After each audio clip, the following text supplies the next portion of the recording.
I'm going to make a video. Some lucky person's going to listen to this video, do what it says, and change their entire life. Now, I'm not bragging about myself. I was given this information from God, Jesus, the Holy Spirit, the Holy Bible. This isn't my information. It's not my system that I'm about to explain to you.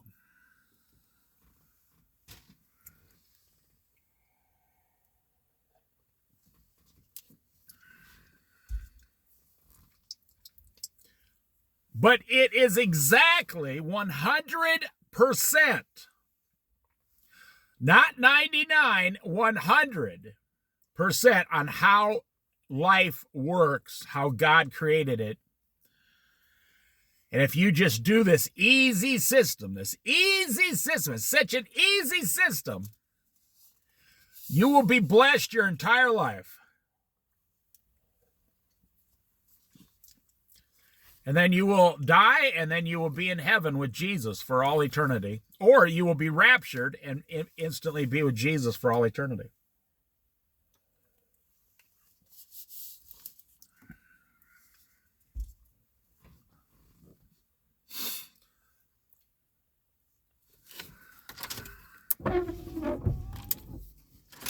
I'm not really talking about money, but, it is part of the equation. Now, let me start out I heard a preacher on the radio this morning. He reminded me of something I knew as a child on the farm.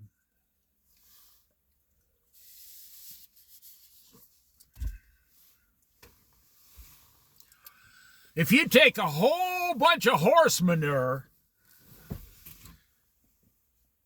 or if you're on a cattle farm, you know what I'm talking about, and you keep piling it up in one big pile,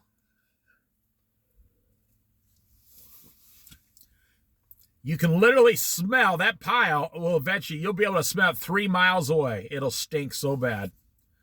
Look at that sparrow that just landed right there. That's not a sparrow. Oh. Yeah, that was a sparrow. I thought it was a barn swallow for a second.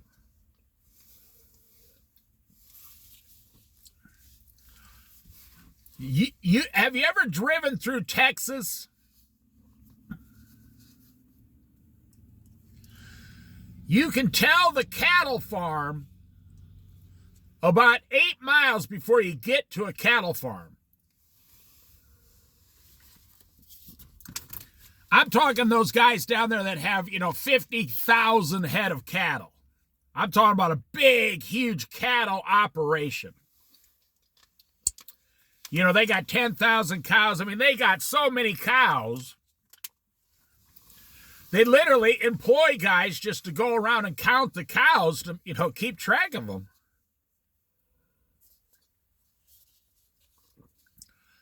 Hey, George, what do you do for a living?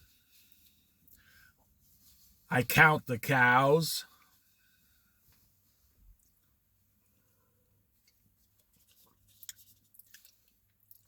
Because they're animals. Now, you have people that just go around those cattle farms collecting the manure that falls on the ground. You have to do it. If you don't do it, the cows will keep walking in it, and eventually they'll get sick in their hooves and their feet, and then they'll be useless cows.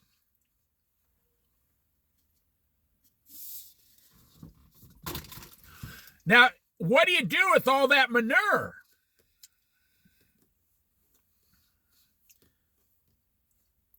Well, they take it down, they pile it up. And then they sell it to big, huge, corporations that add it to other stuff and make fuel out of it. It's almost impossible to bury. I mean, when you have 50,000 cows pooping 10 times a day,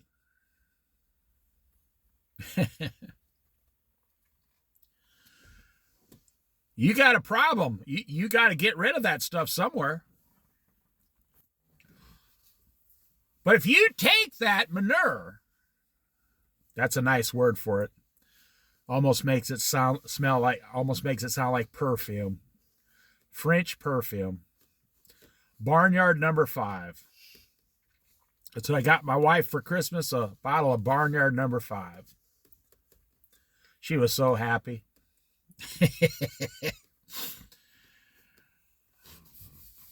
And you spread that around a big, huge field. Now, down in Texas, they don't have the grass like that to do it, but let's switch gears here. So there used to be millions and millions of buffalo. I thought it said 30 million before the white man came to the Midwest. There used to be like 30 million buffalo in places that you don't even think.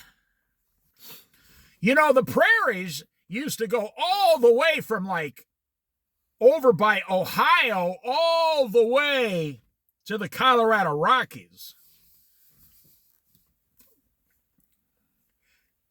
In like the late 1700s, the early 1800s.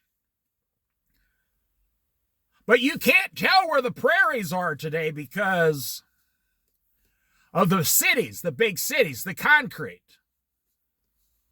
Like the whole town I live in used to be one big sand dune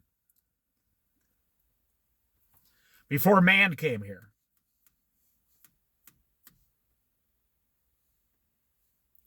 I mean, literally, people, for transportation, they would take the river. You'd have to have a canoe or a small wooden boat or something, you know, a wooden raft, and you'd go down this river for transportation. That's how you got around. And I'm not kidding. Then when high tide was coming in, it would help push you back up the river easier. You can go down to the beach and go 10 miles inland. And the ground is still nothing but sand and tree roots. It is quite fascinating how this sand, I mean, just how much sand there really is around here. People think, oh, down at the sand dunes. No, everyone's house here is sitting on sand. They have to take the houses today. They go and they dig everything up that they can, and they put a big, huge bunch of gravel underneath your house.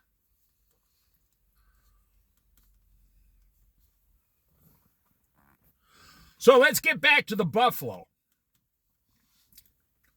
That's why, if you've ever, see, I was born and raised in the prairies of the Midwest. So I've seen the beauty as a child in the 60s and 70s. I've seen, traces of the way the prairie used to be before the highways and the byways and all that crap, Now imagine 30 million buffalo walking back and forth across the prairies, and all that going to all that manure coming out of them. I'll put it that way. Now what happened? Well, they never stood in one place. The buffalo never stayed in one place. They move around. And so every time they went to the bathroom, they went in a different place every time. And by the time winter came and the whole cycle and spring and summer, all the flowers start coming up, all the grass starts coming up. Buffalo are perfect grass-making machines.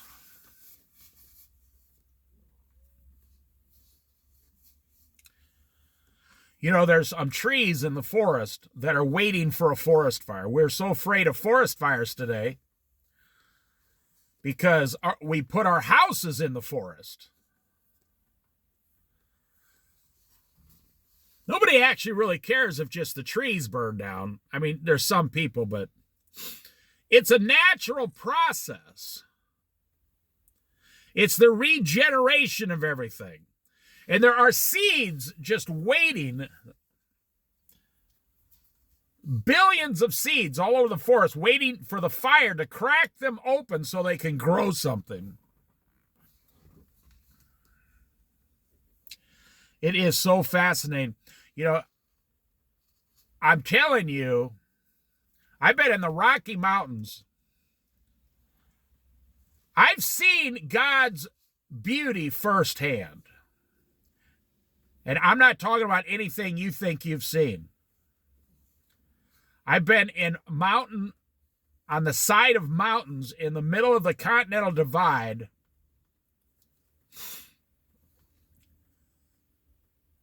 Where, 3 months earlier, it was solid frozen 12 foot of snow. And now it's like 52 degrees or something, and up high on the mountain, and it's cold, but, it's late spring. And there's nothing but a sea of wildflowers as far as you can see for miles. And, the only thing that goes there is, deer, bear, elk, small animals, chipmunks, squirrels. How could something so beautiful come from something that was just so frozen and dead 3 months earlier? Well, you go back to the prairies. Go back to the Rocky Mountains. The best trout lakes are mountain-fed lakes. They're the clearest, most purest. I don't even know how the trout got up there, to be honest. Now, I'm not making this up. I've trout fished at 9,000 foot. Now, a lot of those lakes today, they put trout in them from a helicopter. There's a little guy up there throwing one trout out at a time.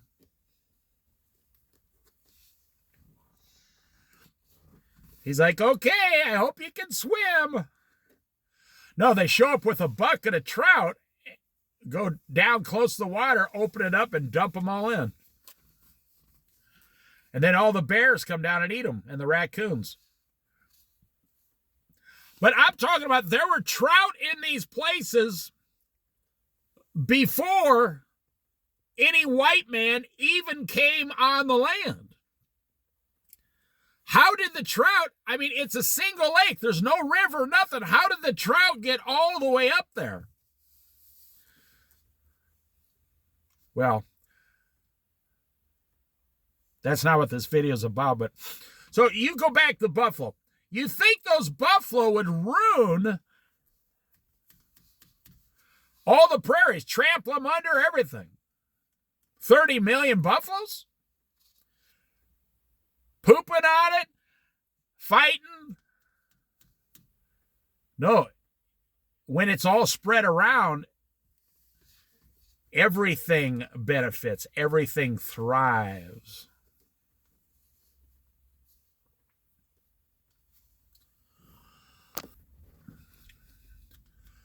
There was a guy in, you can look this up. There's a guy who was in charge of, over in Africa somewhere, he was in charge of saving the elephants. Now, the reason I know this is a true story because it's on YouTube, and the guy himself goes around and gives the talk. And there's a lot of people who, boy, they don't like this guy. So he's a scientist. So they put him in charge of saving the elephants like 30 years ago. And he did a big, huge study that he said there's too many elephants. There's way too many elephants. That's what they do up here at the Columbia River up by Astoria, the Oregon-Washington border. They say there's too many sea lions. There's not enough salmon. So they go around and they shoot. I'm not making this up. They shoot some of the sea lions. in order for the salmon to survive. And it's just one big, huge political thing, politically driven thing. So this guy over there, he came up with a plan and got permission. You have to thin the herd of elephants. You have to shoot some of the elephants so the other ones will live. And they really thought they were doing, because he saw all these hundreds of elephants walking this path. And after they walked this path, they destroyed whatever was behind them, and they ate all the vegetation and half the trees. And he came to the conclusion that they were destroying everything. And the guy says he killed over like 1,000 elephants.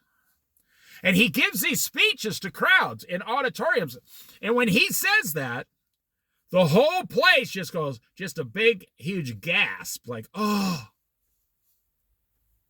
They just want to run up on stage and rip the guy's arms off.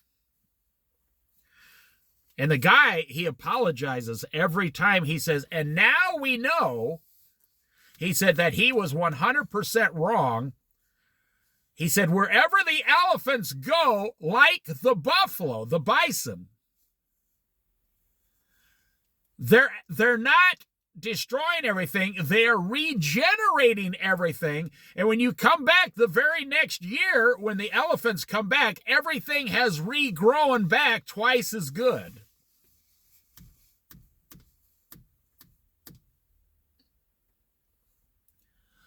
You see, God has a plan, and man comes in and tries to control. You know, you look at this river in front of me, the Siuslaw River in Florence, Oregon, on the Oregon coast. It's a really good-sized river. It goes all the way down towards Eugene, all the way. You know, and God controls this back and forth, back and forth. The ocean's on one side. The mountains are up by Bend on the other side with the snowpack and the rain.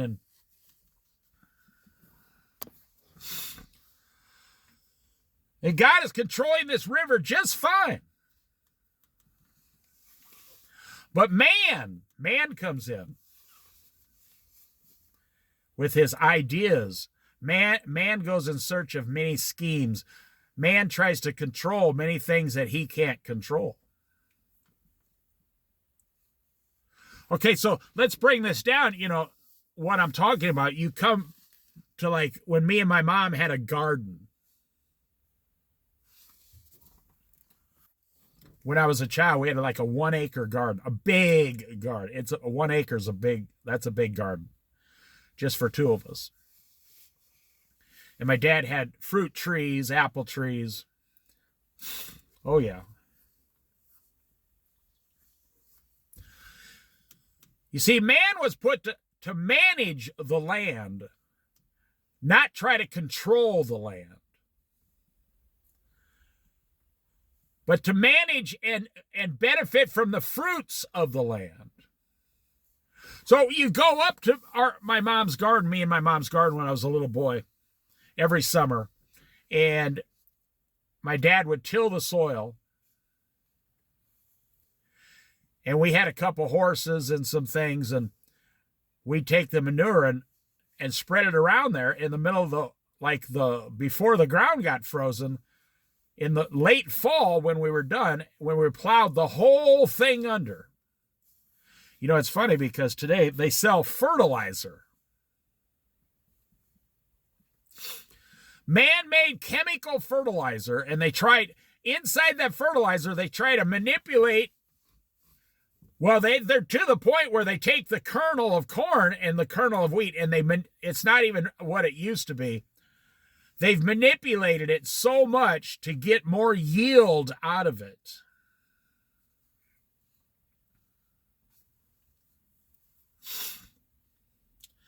That's why a lot of people get fat on glucose and all that now, because it's not a thing that it's not the kind of food Jesus ate in the Bible, put it that way.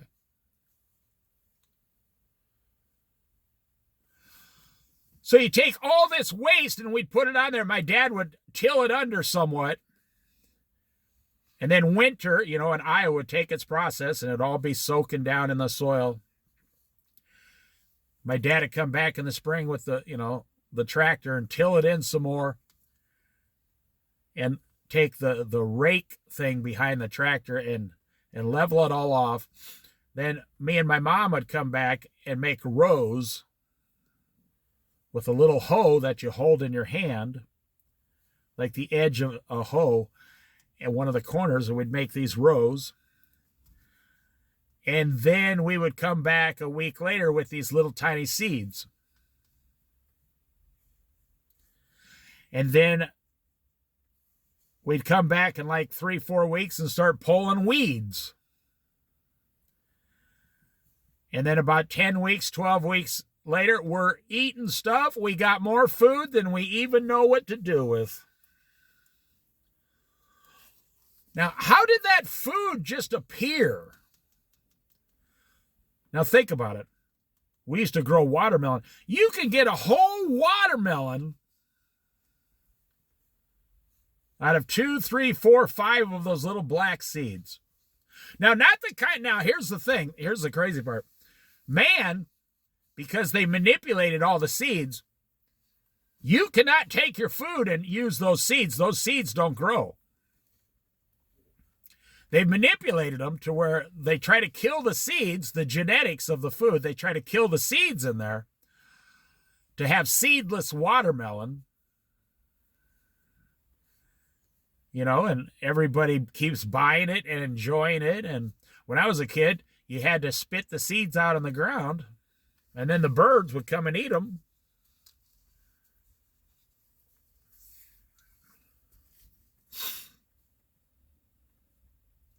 And then it's a true story. Then, like, a crow would swallow a seed and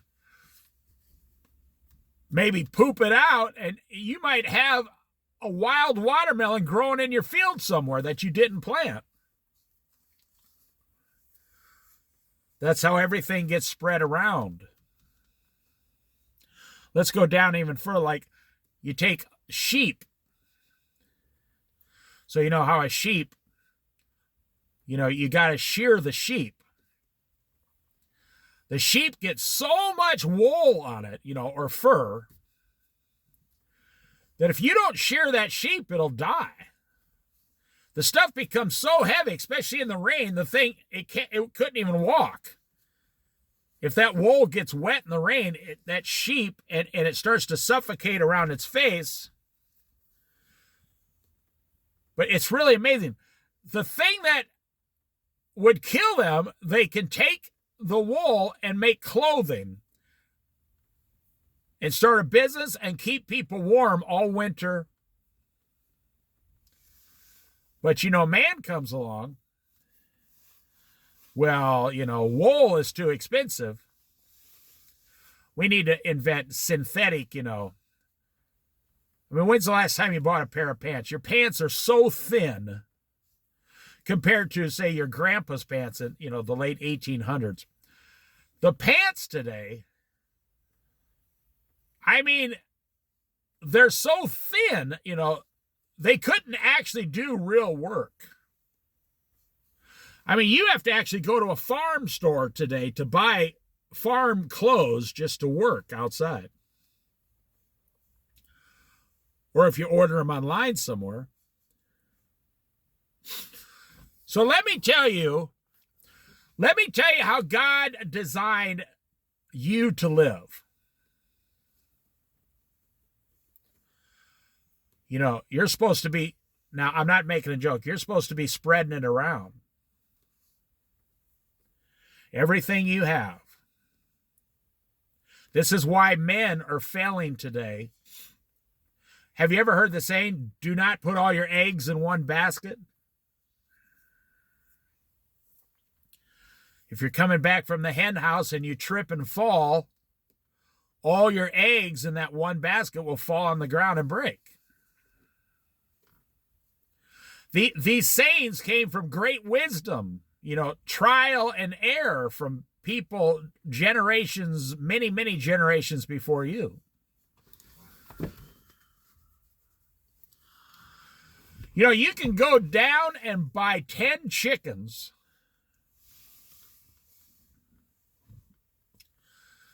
and you can have like 2 dozen eggs every week just in your own backyard.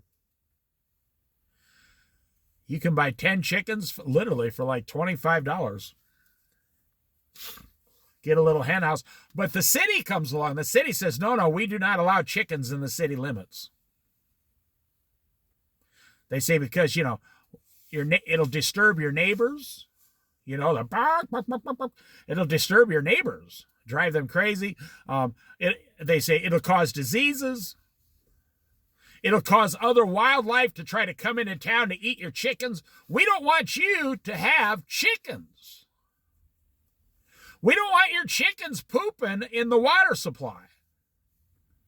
Even though today, we got like 60% of Americans putting their prescription drugs down the water supply every day. I think about it.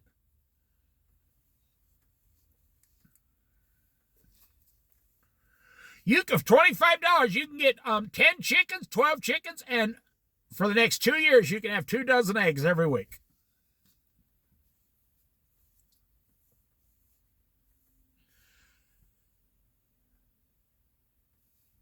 Well, why would everyone not do it? Why does everyone in America not own, half a dozen chickens? Plus, chickens, it's some of the greatest manure you can get your hands on for your garden.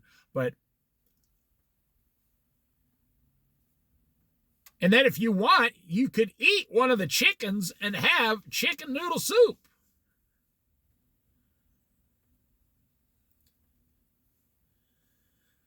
And you can have, and also chickens keep all the bugs out of your yard. Chickens eat thousands of bugs a day that you can't even see. They eat all the bugs. That's how it used to be, Before I was born, in the 10s, 20s, 30s, 40s, and into the 50s, the average person had some chickens. They get some night crawlers and go catch some fish for the weekend. They had a small pot roast every Sunday with potatoes and carrots and things with their family.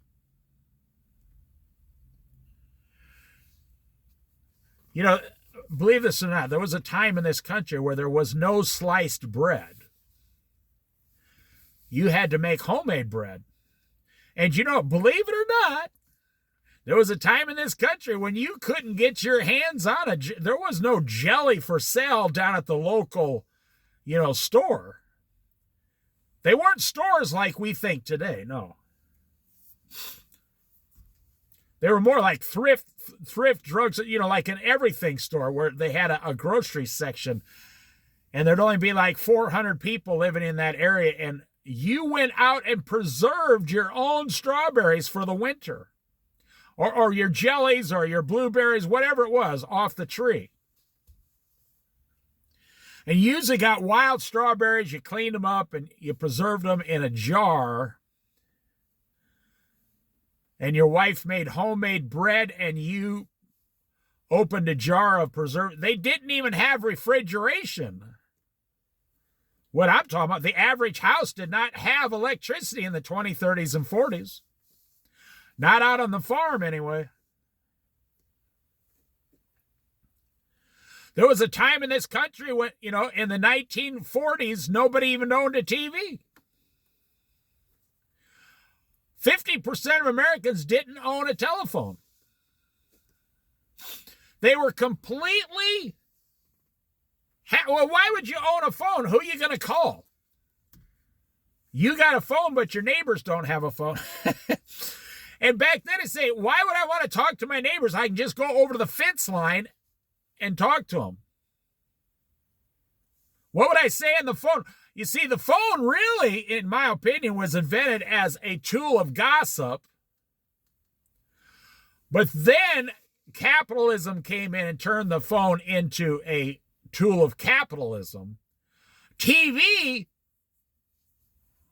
was invented as a form of entertainment. It really just, nothing has separated families more in America than the TV, the television. But then capitalism turned TV into, we'll let them look at, the stupid sitcoms while giving them advertisement, commercials every 3 or 4 minutes and sell our products to them. As soon as companies found out that you could sell your products on the TV set, oh man, that's when it took off right there. You can look this up. The guy who invented the TV invented it. You can go look up his video on YouTube. It's in his own voice and face and everything. He invented TV as a way to he had a vision that children would never go to school or college. You would be taught everything you need to know on the TV. It was a great idea. And there would be teachers teaching thousands of kids on the TV program how to do something. And then entertainment took over TV. And the guy said, I wish I would have never invented TV. It would have been invented eventually, he said, but he wished he wasn't the one that did it because he believes it ruined society. And he was right. The same guy who invented dynamite, you can look him up. He said at the end of his life, he invented dynamite for mining. So mining, he would help his fellow miners. He said, I never envisioned they'd use dynamite in war to kill each other. And he regretted inventing dynamite.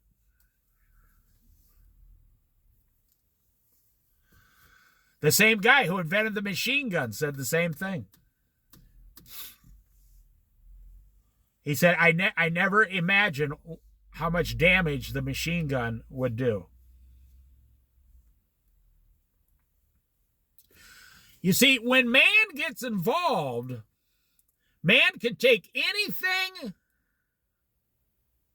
good and ruin it and turn it into a total disaster. Well, look at the war in Iran right now. Donald Trump went to war in Iran.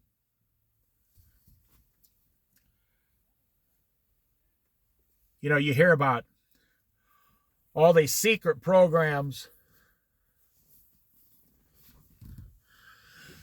We got things, we got lasers, we got spacecraft, we got we got teleporters, we got so many things. No, we don't have jack, squat, diddly doodad. The only thing we got is flying machines that are dropping bombs. That's all we got. That's all anyone has. That's all any country has. It's all just lies. I'd say propaganda. When it comes right down to going to war, what do? We shoot bombs at each other. That's all we're doing. We're flying hundreds of planes over Iran and dropping bombs on them and flying away. That's all we're doing. And what is Iran doing? They're shooting bombs, on missiles to other countries. That's it, just bombs. Like they used to say in the 70s, the person with the biggest bomb wins. Now, what they try to do is they try to shoot all these small bombs at each other so nobody shoots a nuclear weapon at each other.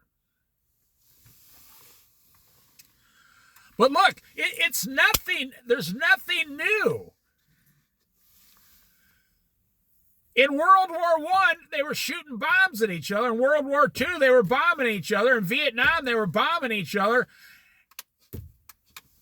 In Iraq, they were bombing each other, and now, 2026 in Iran, what are we doing? We're just bombing each other. I'm not saying the war is right or wrong. I'm not making a statement here. I'm not saying it's good or bad. I'm not saying anything about that. I'm just telling you, all man's knowledge and wisdom and the internet and artificial intelligence, and now we're going to get robots and flying cars, all this stuff. And what do? We just throw bombs at each other.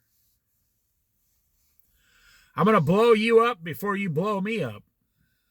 That's all it comes to. And people don't realize that. You know, we got all these tanks. Well, what does a tank do? Just shoots bombs short term, in short range. Airplanes, long range. Missiles, longer range. That's all it is. Just shooting bombs at each other. And then we got these sophisticated things where, like, if they shoot missiles, we got these lasers surrounding Israel. They're trying to shoot the missiles down before they get to Israel.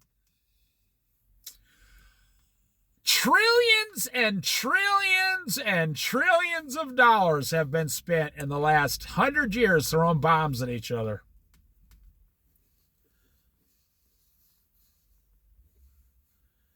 And you know, the average person doesn't know how to fish and catch a fish.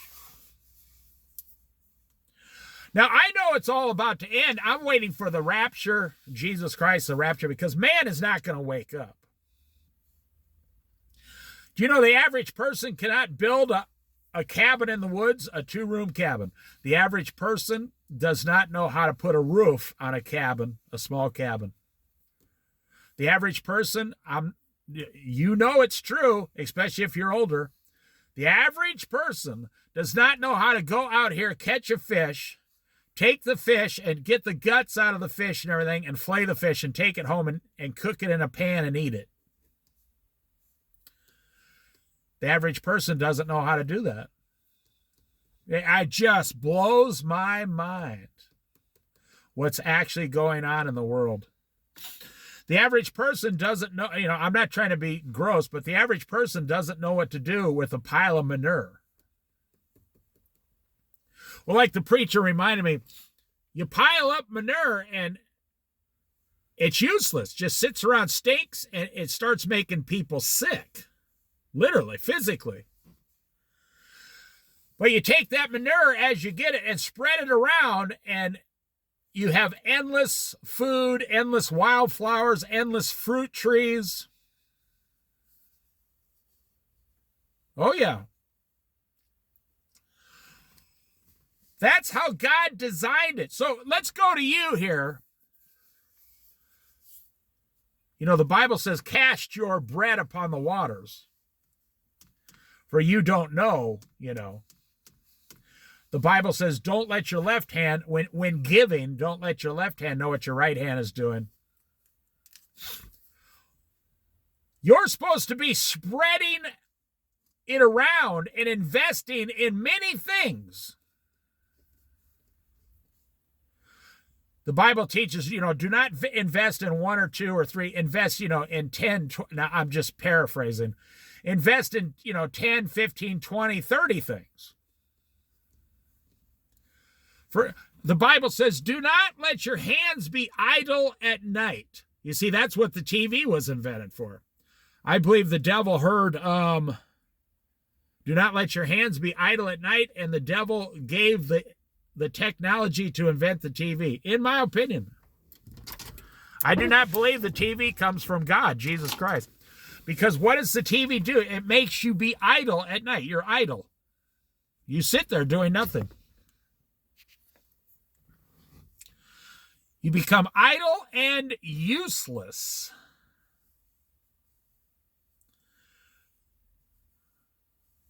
And it goes completely contrary to the Bible. Do not let your hands be idle at night, for you do not know which one will succeed, the Bible says. Either your daytime job or your nighttime job? Or both. Both might succeed.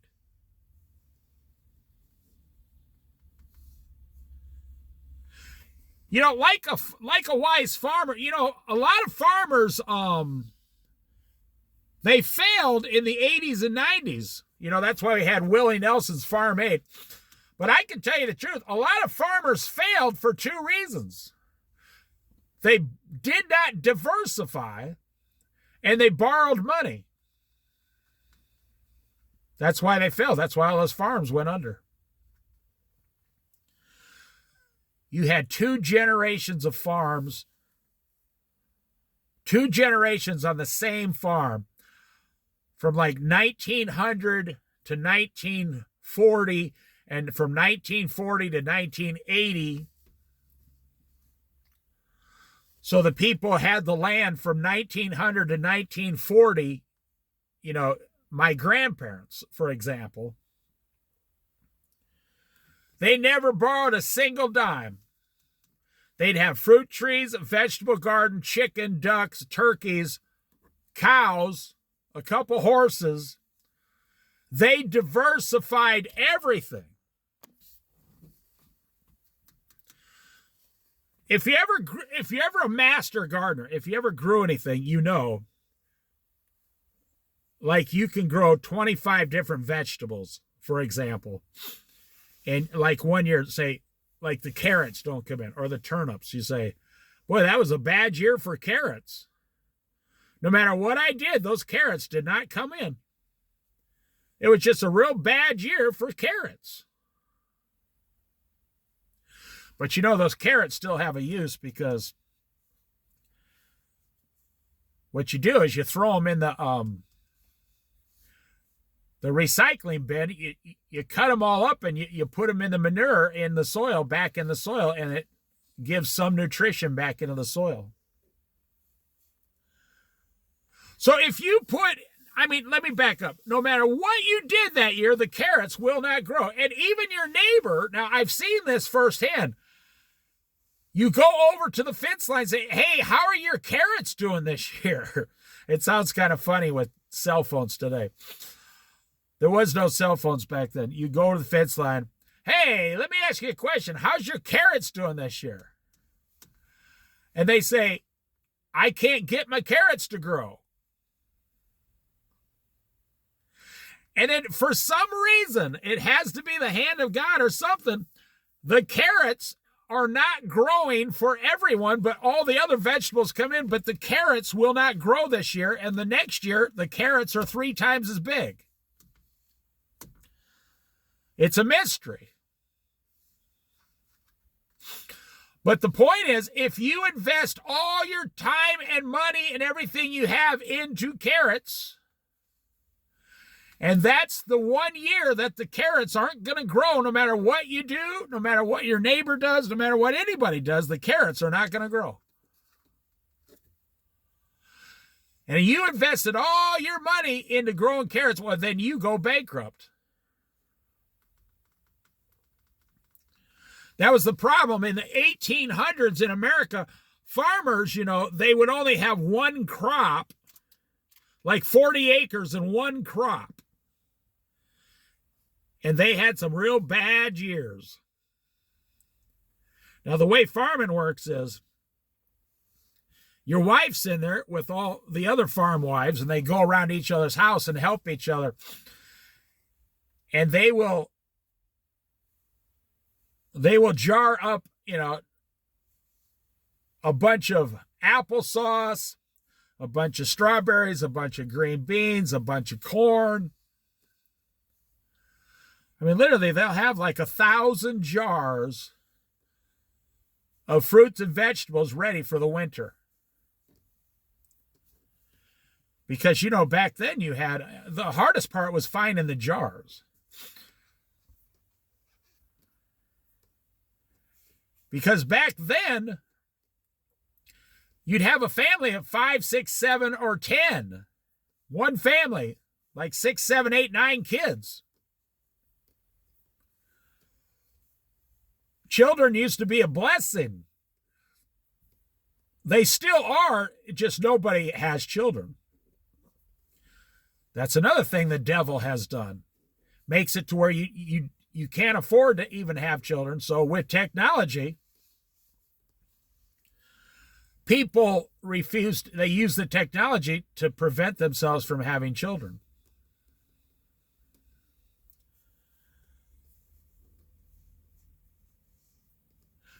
So if you had to feed, 8 people a day, you're going to need some food and some potatoes and at least 4 of those jars of food every single day, and some homemade bread and a couple chickens. So back then, they used to diversify everything. So let's jump to 2026. What does everybody do? Even listen to these financial programs, which they're so backwards. They got it all wrong. Even though they're Christian financial programs, I'm sorry. I'm going to argue with them because that's not how God intended you to use your money. It's just not. I don't care what they say. What do? We put everything into, growth mutual funds. And they're like, oh boy, we got 26% 2 years ago. Ooh, boy, I became really, really super rich. Elon Musk, the world's richest man, just said in an interview this last week. You can look it up on if you listen to Glenn Beck show. I saw a video of it on Glenn Beck. Elon Musk said, "Stop saving your money. You won't need money in a few years. We're going to have robots and artificial intelligence. All the money's going to be wiped out. Don't save anything." Donald Trump is saying, save money, save money. He's even starting a Trump savings plan. Save money like crazy. Wall Street, save money, save money. Elon Musk is saying, don't save money. Money will be worthless within a decade.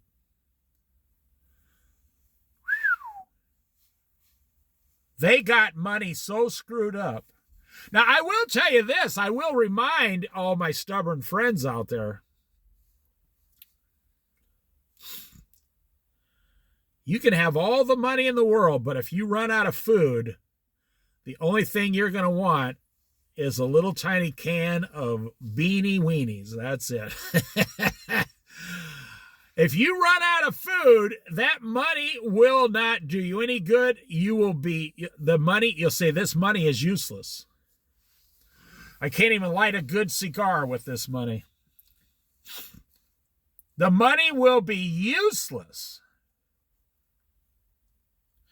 because you did not diversify.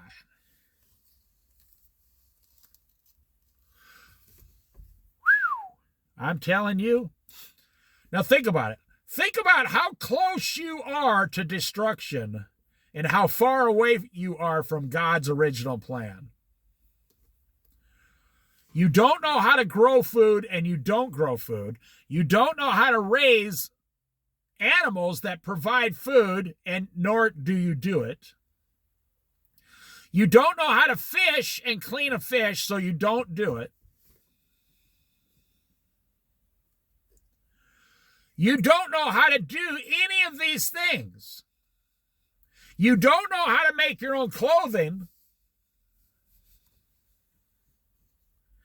Now, why am I talking like this? Because I'm talking about the things you need to survive on planet Earth. Food, clothing. I mean, God forbid if we go back to, they get rid of all the guns and you have to protect yourself from the other cavemen, And you got to make spears and stuff. You don't know how to do it. The average person doesn't know how to do it.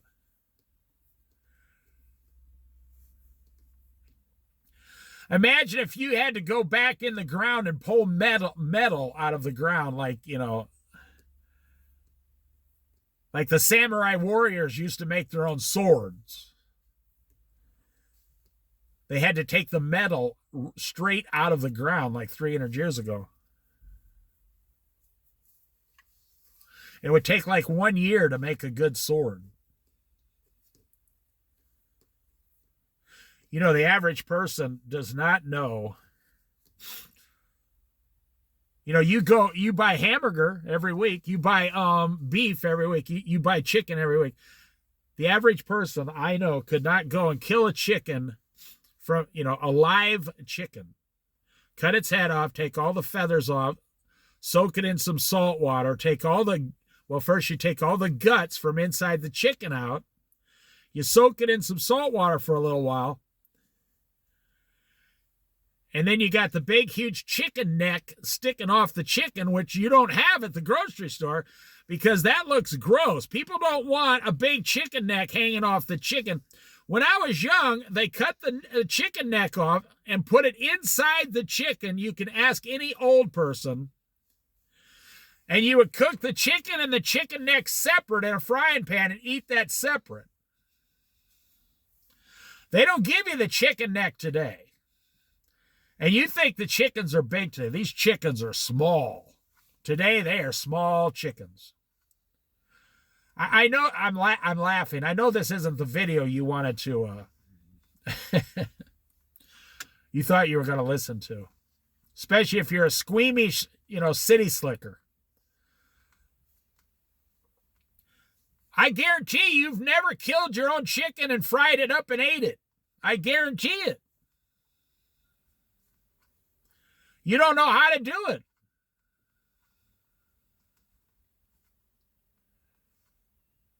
You know, I was raised on a farm. I worked at a hog processing plant when I was 17 years old. I remember taking I saw it done every day. So I remember taking when I was like 19 years old, I took a 150-pound hog over to these guys' house. It was a bunch of bikers that I knew. Now, I was invited to a biker party. They weren't like a biker gang, but they were a bunch of bikers, like crazy bikers. It wasn't an actual biker gang, but they were more like bikers and wild women and crazy music. You know, and a lot of drinking and some drugs. Look at that bird right there. That's the bird I just saw earlier. Well, these guys asked me to come over and bring the hog.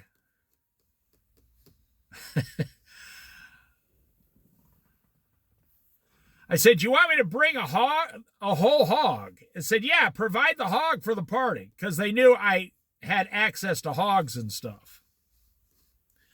So I went out to a farmer's house and bought a live hog. You know, I got like 100-pound hog for around $45. And I put a rope around its neck and put it in the back. This is a true story. Put it in the back seat of my car. And I was driving out to there, you know, the party was on Saturday and Sunday. I had to go out on Friday. And the guy had a big, huge fire pit there, and he had it all set up, and I said, here's your hog. I said, I'll be back tomorrow for the party. Well, I mean, that guy proceeded to, you know, shoot the hog, dress the hog, start cutting the hog up, all the hog guts right there on the property outside. Started hooking the hog all the way up to this turning thing that you had to turn. And he had this thing. He cooked that hog on that spigot for about 36 hours outside while he was sleeping. And all the people show up.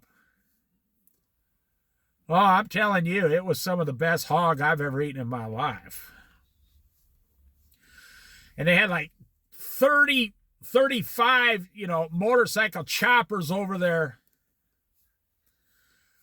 I had one guy. Now, this was when I was younger. I'm not like that anymore, obviously. These guys aren't like it either. Most of them are all dead because of the crazy life they lived. They died way before they even turned 50 years old, most of those guys. And had this one biker guy come up to me. Pulls out a knife, says he's going to kill me. I didn't do nothing because his girlfriend was looking at me or something. I mean, there was like over 100 people here. Because his girlfriend, she was drunk and she said, that guy's cute. She was pointing at me.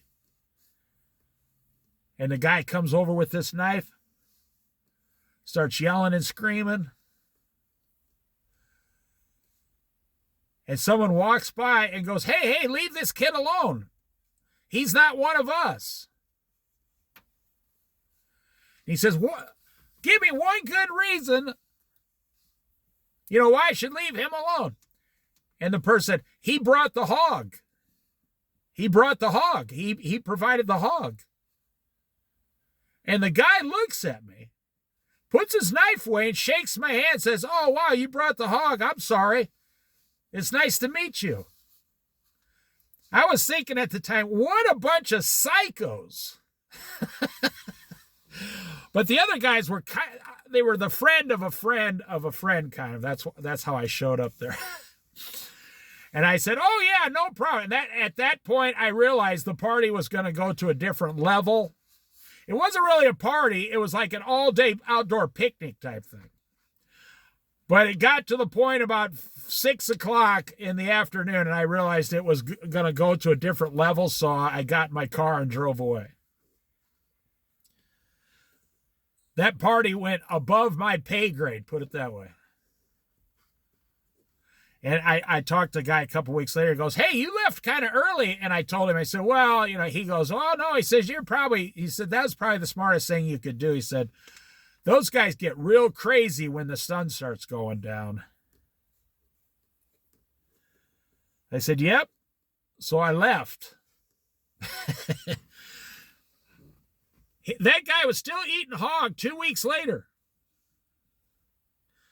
I mean, believe it or not, it takes a long time to eat, like, after you dress it out at like 75, 80 pounds of hog meat.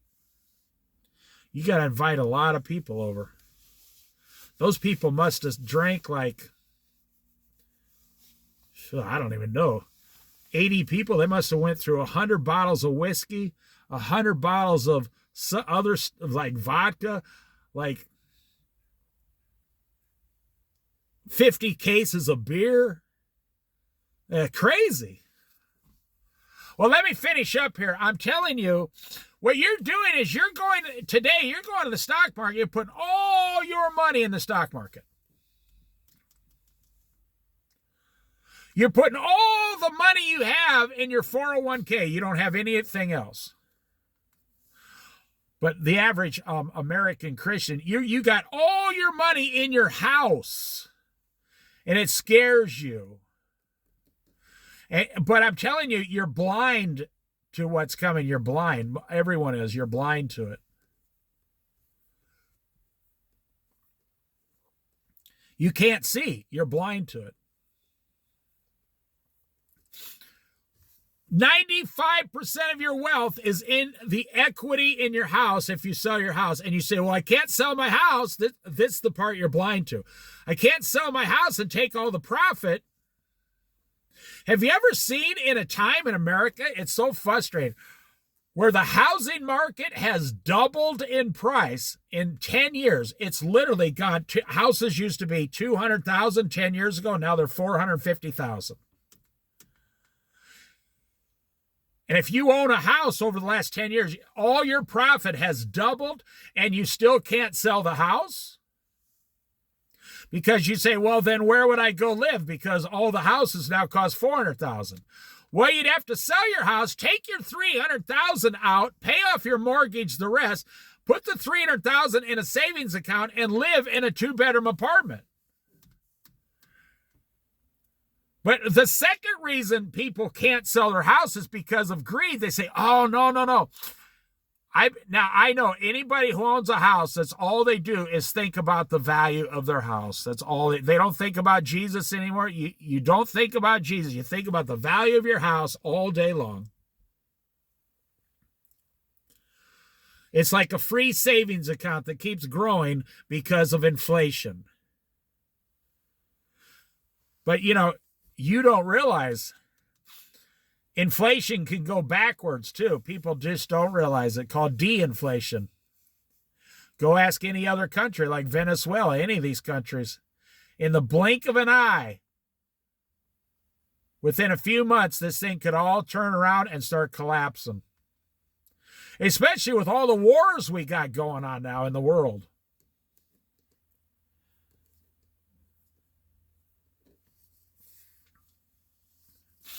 So you're saying, I can't sell my house because your house was worth $200,000, now it's worth $400,000. But you say, if I just wait a couple more years, I think my house is going to be worth $440,000 or $430,000. You're greedy. And that's what the minister on the radio reminded me of. The most blessed man on earth is the one who doesn't want anything or very few things. Remember when you were 17 years old and all you had was a car, the clothes on your back, and like $12 in your front pocket? And you were the happiest person on the planet. There was nobody happier. And now you're an adult. You work 40 hours a week. You come home and work 20 hours a week. You sit in front of the TV 20 hours a week.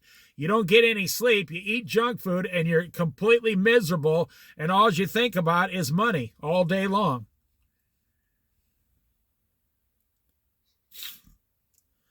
Because your name and your husband's name is on a mortgage. Both of your names are on a truck payment and a car payment. Both of your names are on all the credit cards. And then that personal loan you had to take out at the credit union, both your names are on that. That's why you think about money all day long, because you're tied to all that debt. You look at these ducks in the water, this little duck down here. Now, I realize it's just a duck, but it's so simple. The way God designed that duck. It's born, it follows its mom around, then one day breaks off, keeps growing, dives under the water, gets some more seaweed, some more little minnows, comes back up, floats around, looks at the other ducks, goes back under the water, probably goes under that water, I bet, like 500 times a day. Comes back up, sleeps at night, couple years later has, it mates with another duck, has little ducks. Now little ducks start following it around. And it goes around all day trying to protect itself from predators, and that's all it does. That duck doesn't owe any other ducks money. That duck has no debt to other ducks. The Bible says the man or woman, the borrower, the person who borrows the money, is slave to the lender, to the person lending the money, the bank. The borrower is slave to the lender. Borrowing money is ruining and has ruined and will continue to ruin and destroy your life.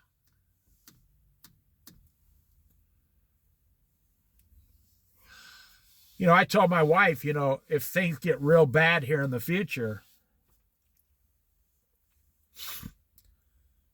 she knows we will be just fine. Because we have zero debt Even if they cancel out all money, it doesn't matter to me.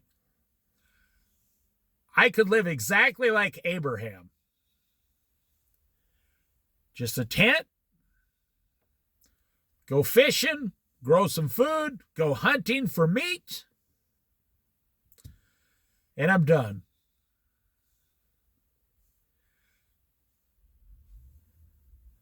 Someone asked my son once about, this was back when people were, my son worked in Yellowstone National Park. So every year, a lot of people get lost out there. And they have to go searching for them. My son told someone once, if my dad ever gets lost, don't waste your time looking for him. He's just on vacation. I thought that was kind of funny. He said, 'cause you'll never find him. If he wants you to find him, he'll be here knocking on your front door. And that's just the way I was trained and born and raised. I'm not bragging myself up. It's, I grew up on a farm. We built our own house. I worked at a hog slaughtering factory. I worked at a lot of farms. Then I worked in restaurant manager for 25 years. I know a thing or two about getting food. Yeah.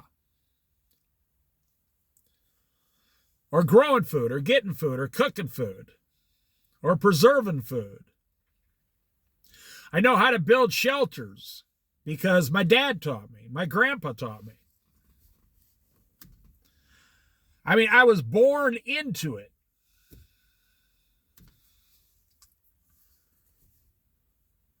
My dad was a truck driver. My older brother was a truck driver.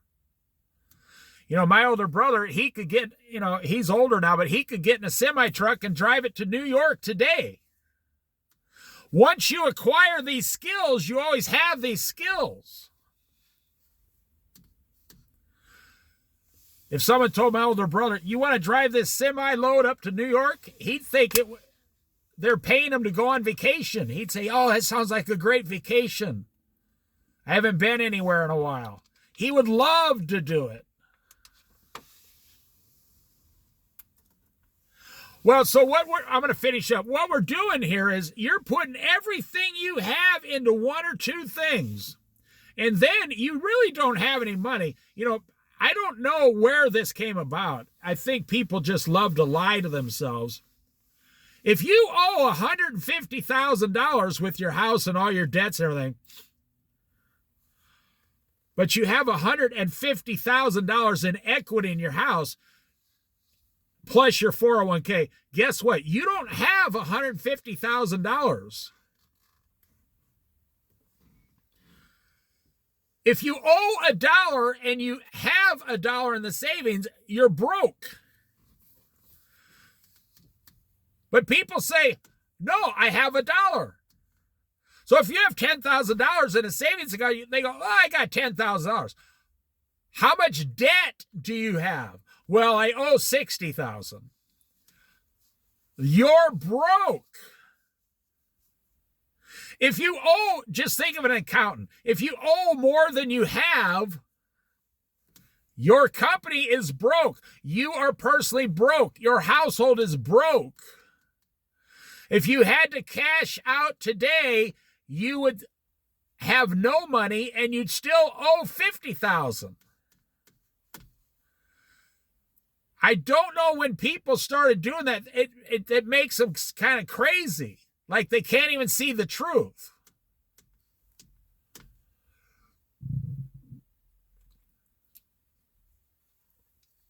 They don't even see what's right in front of their face. They say, well, but I'm going to work another 10 or 20 years, so I'll be fine. Well, that's the thing. You're putting all your eggs in one basket. You're saying, I'm putting all my eggs in the basket of, I'm going to work till I'm 65. Jesus, the Bible says, you don't know what tomorrow's going to bring. You don't even know what's going to happen this afternoon, actually.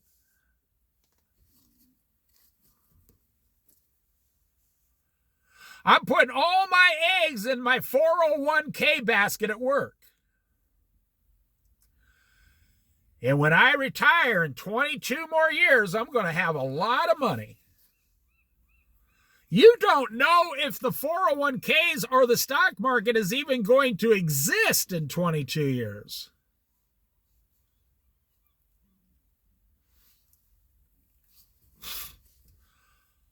I'm putting all my eggs in my home equity basket. I got equity in my house. Well, how quickly we forget about 2008, 9, 10, 11, and 2012. When the 30 largest cities in America all had houses drop 60%. The value of houses dropped 60% in 2008 and 9 and 10. You can look this all up. They had thieves. They had thieves going around in big moving vans, U-Hauls. And they would go to all these houses that were sitting there, and they could go in and steal all the plumbing, not the plumbing, but like the sinks, the refrigerators, the washers, the dryers. They would steal the HVAC, the air conditioning and heating unit on the outside of the house. They could have it on the back of a moving truck in about 10 minutes.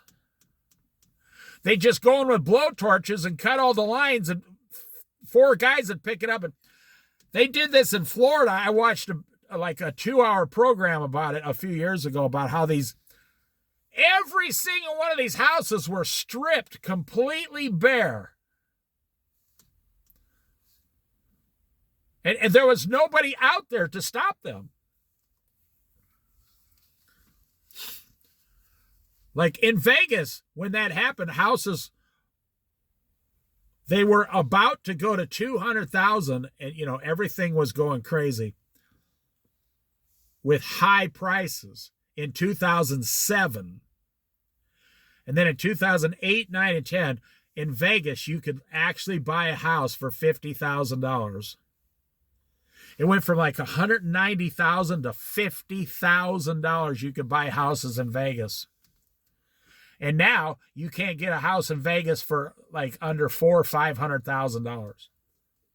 So if you went out and bought 10 houses at $50,000 each, and you kept them 15, 18 years, now you're rich.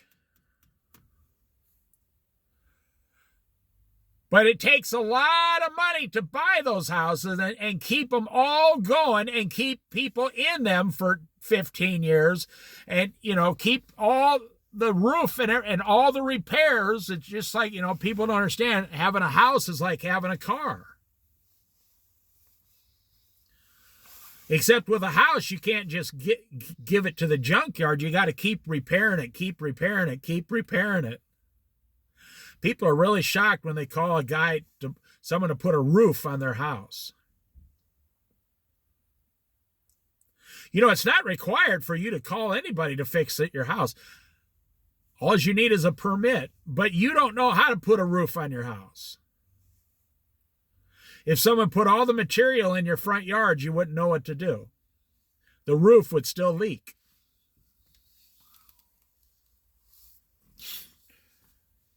I actually know how to put a roof on a house, and it's very hard work. But because I've seen it done many, many times on construction sites, where you put the plywood down, then you put the tar paper down, and you got to layer it on top of each other going up, and then you got to staple it to it, and then you got to put the shingles on top of that. I said 30 years ago, I said, wouldn't it be, because I grew up on a farm, and a lot of the buildings outside had metal roofs, just a metal roof. One piece, they never leaked. Never leaked. All you did was you went up and sandblasted them about once every 5 years and repainted them, and you were done. The metal roof never leaks. Especially you get that corrugated or whatever it's called metal outside that never gets rusty or nothing. Hey, they put them on barns and chicken coops and all kinds of things. When's the last time you heard the word chicken coop? You probably never heard that word.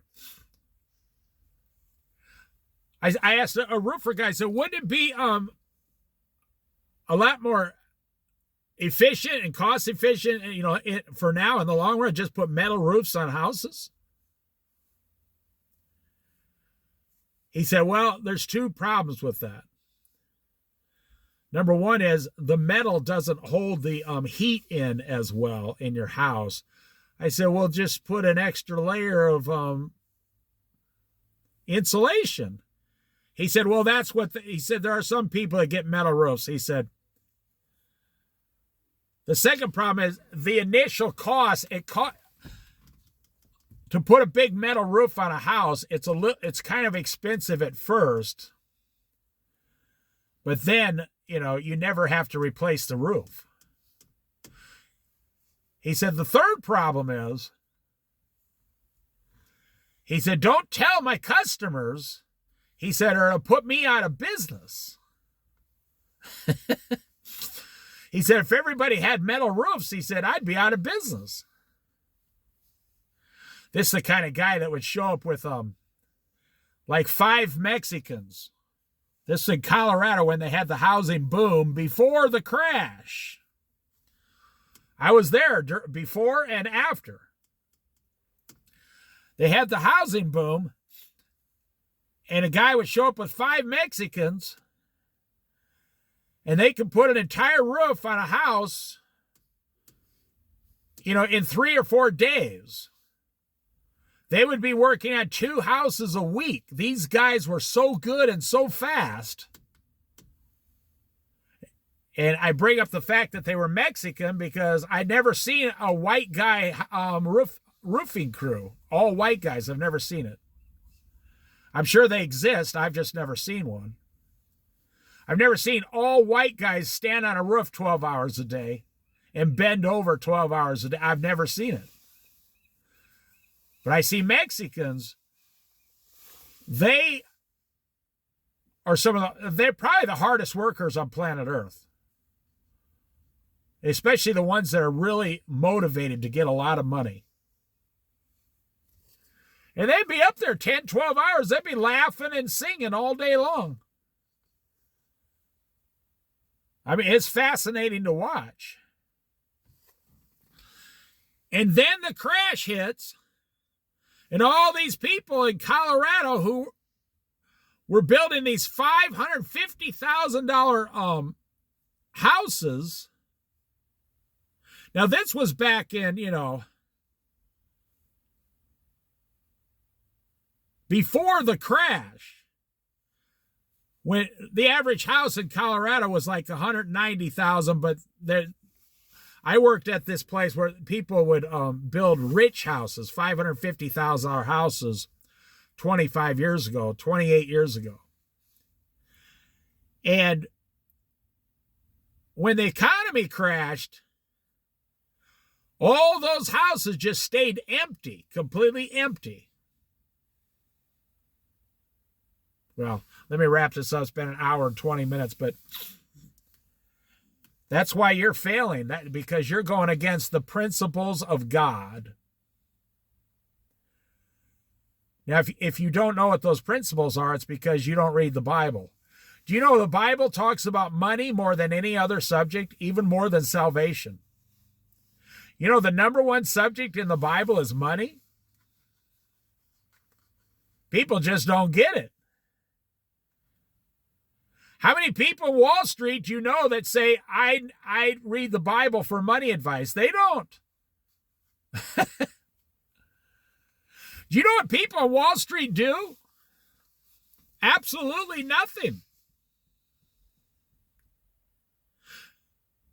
I'm sure they yell at me for saying that. You know what people on Wall Street do? They take other people's money and invest it and take a percentage of the investment. They don't build anything. They don't make anything. They don't do anything. They collect money and give it to a corporation.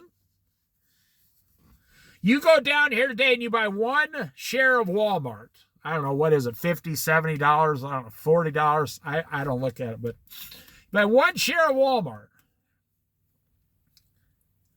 Someone's going to charge you a percentage to buy that. And then when you sell it, someone's going to charge you a small fee to sell it. Same with silver. If silver's at $50 an ounce, let's just say, for example, I know it's over like 80, 90 now, but if it's at $50 an ounce, when you go down and buy an ounce of silver, you got to pay $55 to buy that 1 ounce of silver. And when you go, and let's say it's a year later, it's still $50, and now you want your $50 back. When you go and sell the silver, they're only going to give you $45 for the 1 ounce of silver because they make money on the other end too.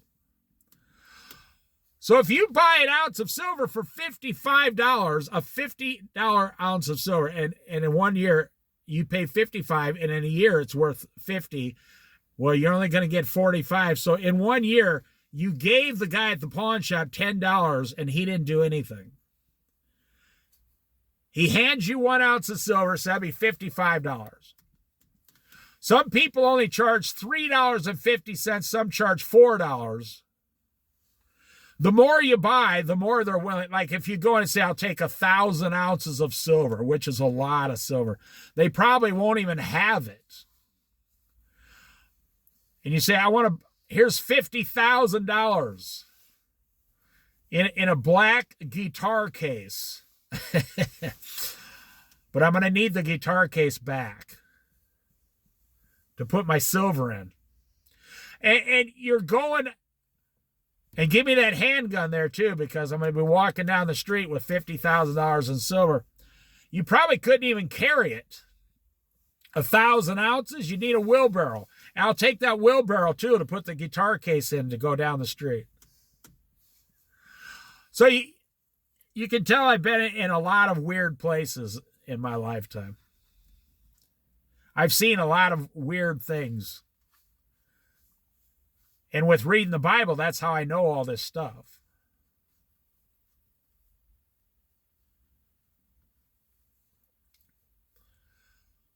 So that guy gives you the ounce of silver.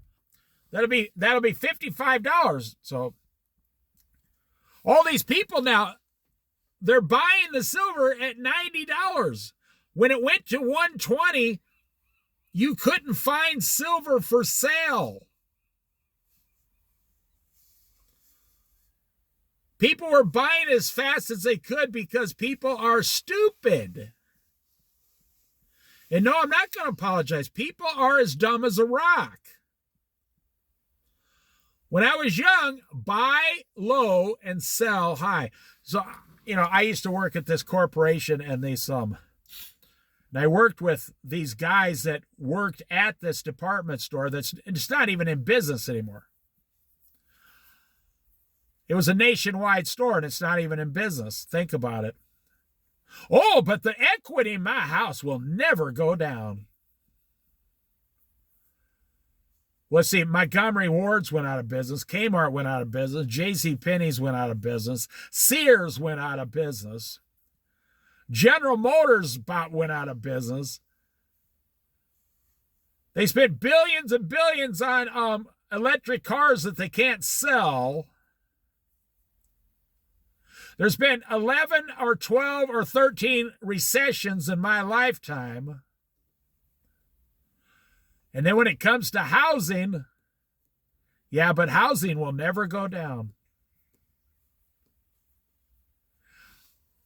Well, you could also make the case that it's never gone completely down to zero until the next time it hits.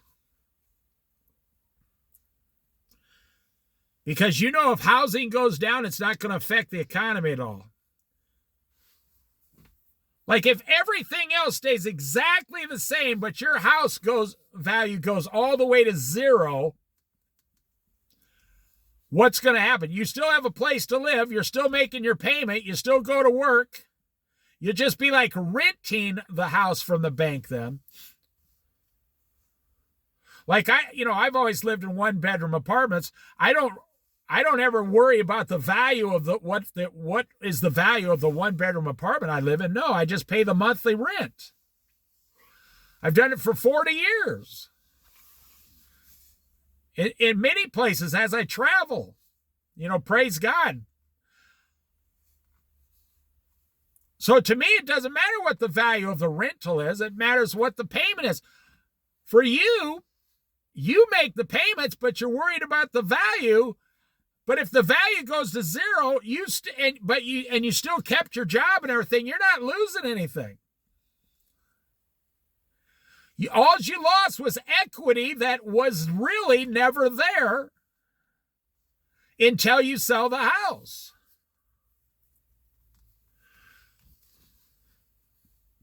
Well, what about all the construction and the repairs? Well, you still have to, if everything else stays the same and you have to go to work and you need someone to mow your lawn, for example, you still get a lawnmower and pay that kid. And well, that's the only thing that it will affect. How are you going to borrow more money against your house? Well, guess what? You won't borrow any money because your house won't have value. So now you're going to have to borrow money against your income. And you say, well, if my house goes to zero, I'm not making the payments. I'm out of here. No, you will still make the payments because you own the property. You say, well, I'm not going to invest it. Well, there you go. Now you're waking up. You're not going to invest into something that won't give it back to you. You say, well, that's what a one-bedroom apartment is. Not really, no. I make a payment and I get the apartment, the water, the garbage, the parking spot, all the repairs, everything, just in the monthly rent. It's like a contract. You make the same payment, which is double or triple what I pay, plus you have to pay for the water, the sewer, the garbage, and all the repairs, and the property tax and everything. I do not have to, because I never took money out to buy that piece of property on that piece of land. I never invested all my eggs in the one basket of home ownership. But you don't own the home. You know this. The bank owns it. And if you don't believe me, stop making your payments and see who comes and takes the house away from you. You don't own the home. That's the local city taxes own your home. And if you don't believe me, stop paying your property taxes and see what happens in 3 years. It depends on your municipality. Some just put a lien on your house. Others actually come and physically force. It depends on where you live. They can physically force the sale of your house to get their money. They don't want to wait until you sell the house in 30 years. They want their money right now to, fill up the potholes in the streets right now. They need your money. So they can force the sale of the house. If you fall like $10,000 behind on taxes, they'll force the sale of your entire house just to get $10,000 out of you. You say, well, I would just go to the bank and borrow $10,000 on the equity. Right. Everything you have is in that one basket of mortgage. You got all your eggs in the mortgage basket.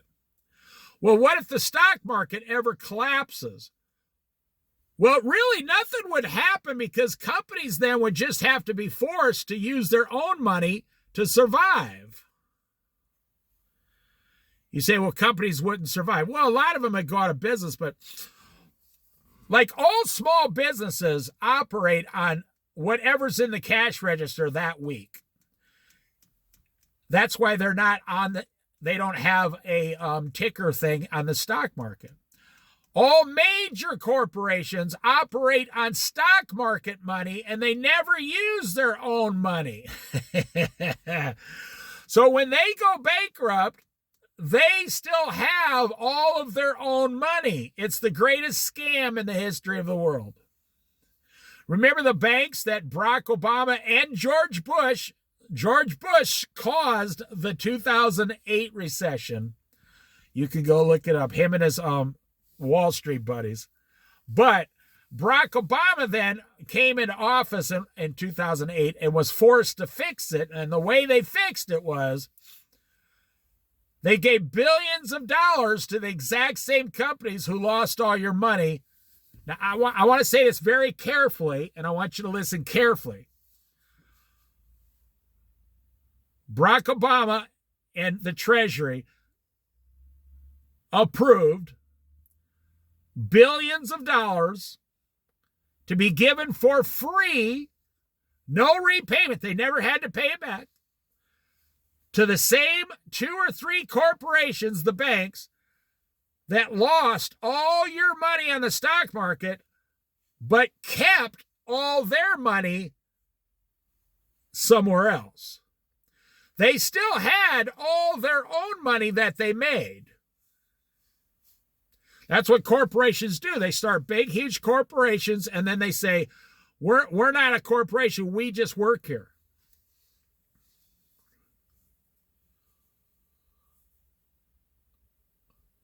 Take Dollar Tree, for example. So I had a guy argue with me once. The Dollar Tree only makes 3 cents profit on every dollar taken at Dollar Tree. Now that's a true number. And I said, well, that's if you look at it on, from the stock market on paper. And this guy was a district manager. He says, well, how else would you look at it? Now, I wouldn't argue with him, but there was a lot of people around listening.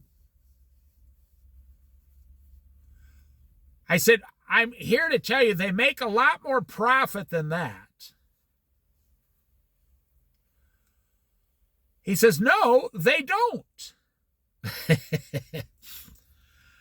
I said, that's just on paper for tax purposes. He says, prove it to me. I said, okay, how many people from the CEO, which at the time, I think the CEO paid himself $15 million a year, $12 million a year. This was like 15 years ago. It's a different CEO now. I said, how many employees are there from the CEO to all the presidents and all the vice presidents and all of them that run the whole company on the top level, the top 10%? He said, well, I don't know, but, probably a few thousand. And they all get at least $300,000 a year, right? He said, yeah. Well, how do you not consider that as profit? He said, well, those are wages. But they're part owners of the company. Not the employees' wages, no. But they're part owners of the company. And he says, yeah. And they're each taking home $300,000 a year. Some of them take home $1 million a year, and some take home $12 million a year. That's the profit the company is pushing out into their pocket. And he stopped and said, whoa, I never thought about it like that. So, you see, the easiest way to get profit from Walmart is to go get a job at Walmart. It's something you'll never hear from this new generation. You say, what are you talking about? Go get a job at Walmart, $20 an hour, 40 hours a week. You make $800 a week. You'll bring home about $650. You say, well, how is that profit? That's wages. Yes, but you're gonna go down and buy say $10,000 in stocks at Walmart and try to expect 10% a year profit out of it. Now listen to me. If you make $800 a week at Walmart before taxes or anything, so on your tax form, 800 times 50, so you make $40,000 a year working at Walmart. You would have to invest $400,000 into Walmart stock to get 10% interest to make $40,000 a year. You don't have to do that. And actually, you don't even have $400,000. So a lot of people, they say, I'm going to go down and invest $50,000, every dime I have, into cryptocurrency. And then I would say, well, how much profit are you going to make in 1 year? They say, well, I might make $10,000 by doing nothing. Yes, but if you go to Walmart, Kmart, Sears, I don't care, Target, and you make $40,000 as a cashier, $20 an hour, you're going to make $40,000 profit and go home. And they say, well, yeah. And you don't have to invest anything. So let's say you have $100,000. Nobody has $100,000. Very few people have an actual $100,000. It's in equity. It's in a 401k. You don't even have access to your own money. To me, that'd be like having a bunch of chickens, but you don't get to ever eat any of the eggs. Think about it. So you have $100,000 invested to the stock market. And they said, oh, it made 20% 2 years ago. And everybody, I mean, you could see the drool coming off their lips, like, oh, 20%. Oh my gosh, I'm going to be so rich someday. And then if you ask them, well, when's the stock market going to go down? They start, I'm not kidding, they start sounding like the devil. They're like, argh, it's not going to go down. Well, if the devil's in charge, it's going down. He wants it to go down. He wants you to crash. So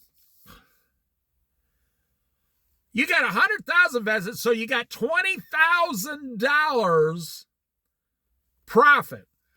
Well, you know, when you get stock market profit, you have to pay a higher percentage of tax. An investor's tax, you can look it up, whatever it is in your area, but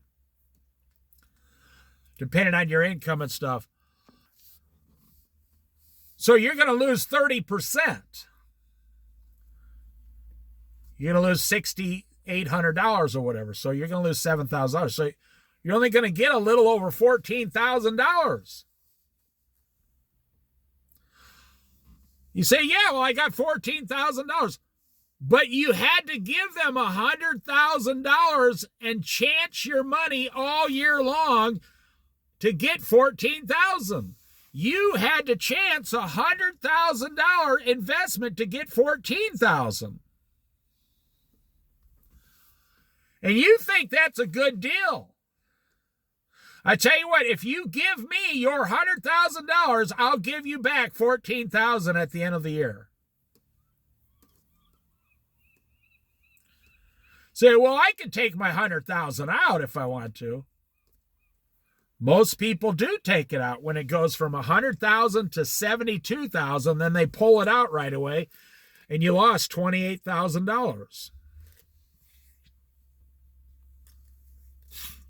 But if you go work at the actual company, you'll get $40,000 profit.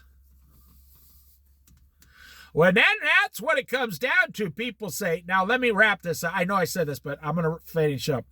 That's what most people say. Well, I don't want want to work 40 hours a week. I want now this is what it comes down to. This is our problem in today's society. I don't want to work, but I still want the profit. Stupid is as stupid does, says Forrest Gump. Stupid is as stupid does. And there, once again, you went against the Bible. If a man shall not work, he shall not eat. We live in a society where 40% of Americans are on some kind of government subsidy or assistance or welfare or whatever. They're getting the majority of their money from the government, 40% of the population. And that includes Social Security, disability.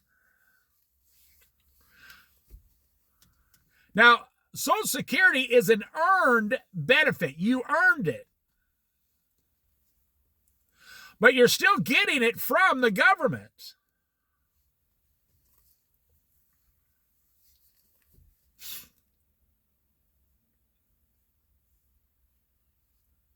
So let me say that the problem is in America, you're putting all your eggs in one basket. You don't know how to grow your own food or get access to food other than just walking into a grocery store. And you believe, and you don't want to work for the money.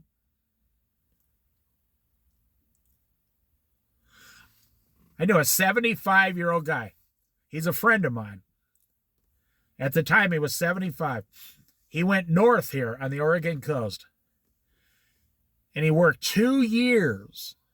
He's in fantastic shape. You'd want to be in the same shape this guy is.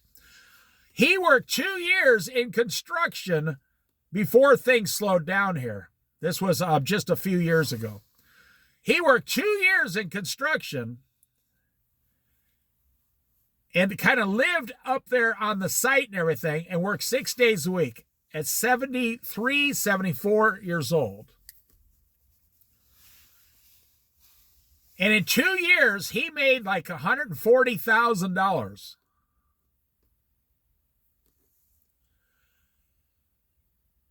And he lived on $20,000 a year, and he saved in 2 years $100,000, and then said, he said, the reason he did it, he enjoys it. He's one of those guys, he's single, no wife, no kids.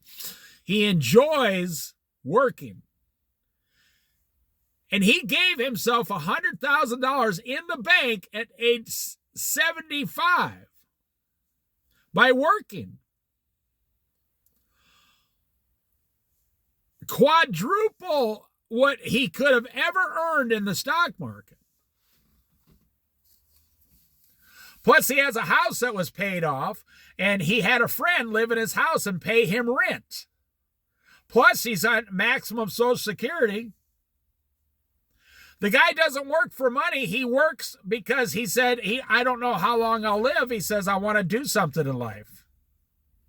And he was, at that age, he wasn't doing the heavy hard work. They had him doing a lot of running and getting stuff and doing it like the go-to man that kind of organized and took care of everything. And they were more than happy to pay him a really good wage.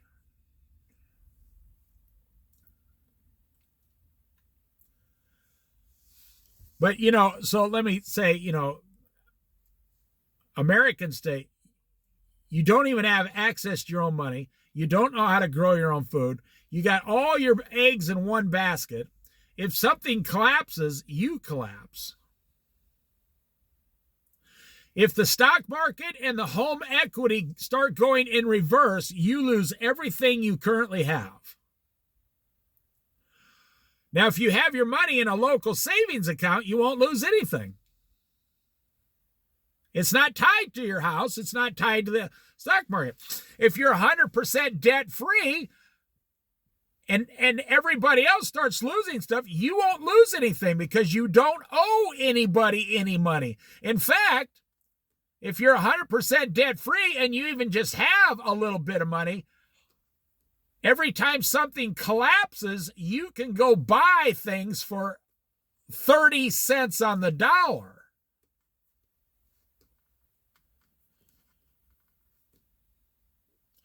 And the last thing is, nobody wants to work for their money. You want the money to be given to you free through welfare, through a 401k, through the stock market, through cryptocurrency. Well, you see, crypto was up to over 100,000. Now it's at 60-some thousand. So if you bought crypto at 100,000, you lost $40,000. If you put $100,000 into the stock market and you lost 40,000, you'd already be taking it out. But what do they say on crypto? Oh, no. One day, crypto's going to go to $1 million. That's what they say. I'm not exaggerating. It's going to go to $1 million a coin. There's nothing backing crypto. The reason gold and silver goes up and down because it's backed by gold and silver. The reason the stock market goes up and down is because it's actually backed by the corporations. But if it goes down, those corporations are not coming to your house and giving you a piece of their corporation. They're not going to share their corporate profits with you if it starts going down. The guy's not going to say, well, you invested into our company for 20 years, into Kmart, and I feel real bad about closing all those Kmarts and making billions of dollars on the sale. Here's a couple free lawnmowers and a blender.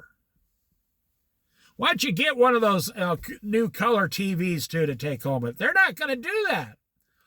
They're going to take all your money and put it in their bank.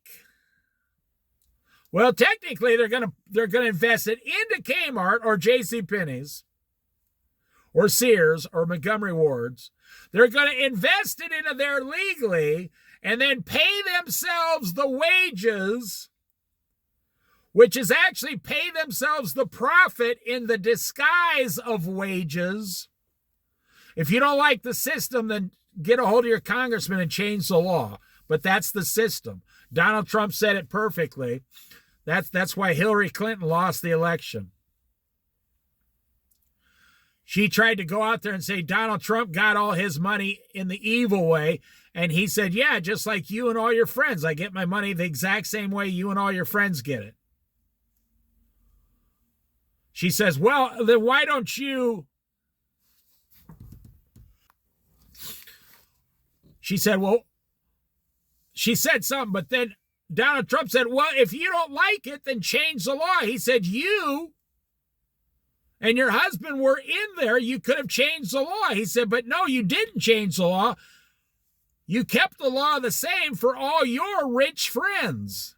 And now the Clintons are worth $200 million today.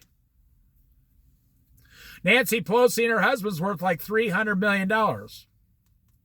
Donald Trump's worth like $25 billion now.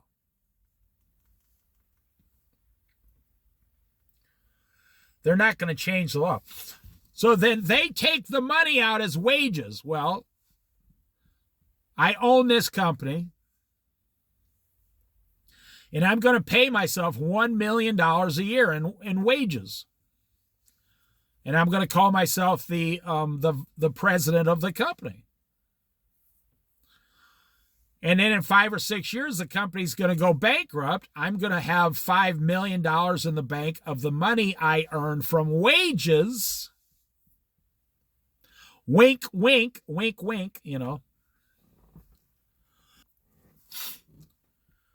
And all the money from the stock investors went to zero. The company has been sold and put out of business. Try to go buy Kmart stock today. How much you think you get? Or if you own some old paper that actually says Kmart shares on it, how much do you think they're worth? They're not even worth toilet paper. You should frame them in a Dollar Tree frame and put them up and say, I framed this. I put $10,000 into Kmart right before they went bankrupt, and I thought I was going to make a lot of money, and I lost $10,000. You should get a big gold chain and put it around your neck like one of those rap stars, showing everybody how much money you used to have. So you think none of these things can happen. My home equity will never go backwards. The stock market will never go down. The grocery stores will never run out of food. We'll never have a worldwide pandemic and everybody runs out of toilet paper for 6 months. Do you remember that one? 2019. That was just recent, 2019.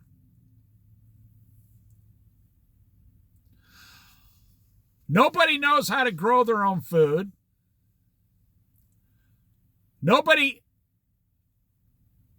80% of Americans don't even know where the batteries are to their flashlight when the electricity goes off.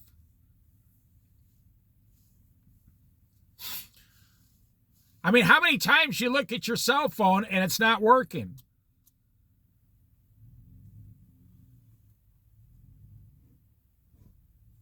I mean, I tried to get on the internet like 4 times last month, and whatever I was on wasn't currently working, and it just went down for like 5 minutes and then came right back on.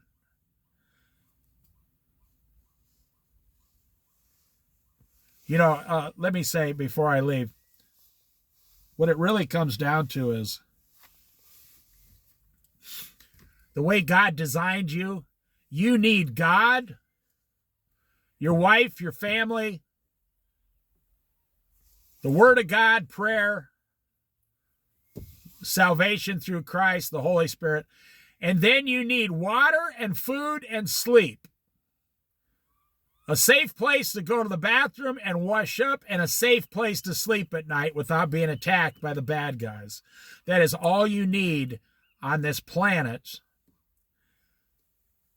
And the crazy part is, the average person today will make $2 to $3 million in their lifetime, working over 40 years. Well, if you work 40 years and you make $50,000 a year, that's $2 million. And your wife will make the same, $2 million. You will have $4 million. Now you'll pay $1 million in tax or whatever, but so you have access to $3 million, and you had access to $3 million in 40 years, this generation. And what did you do with it? You paid for a house and ended up selling the house for $500,000. And then you still have a car payment. Where did all the rest of the money go? Well, but I retired with $500,000. But we gave you $3 million.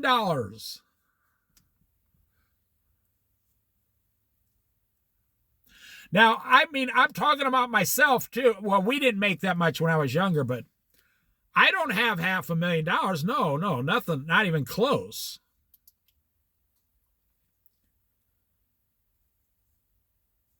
So we're in a system that is designed to take all of your hard-earned money and give it to themselves. The government takes all your money to run the country. The local city takes all your money. The state government takes all your money. The housing takes all your money. Your automobiles now are $1,000 a month. 10 years ago, I could buy $1,000 vans. They were lined up on the street. I could go buy 4 or 5 a day if I wanted to. Just 10 years later, there are no vans for sale under 3 or 4 or 5,000. They're all junk, and the average truck payment's $1,000, and the average car payment's $700, and that's just the payment. How do we go from $1,000 used vehicles to $1,000 car payments in just 8 years? And you're saying nothing bad will ever happen to me in the next 8 years.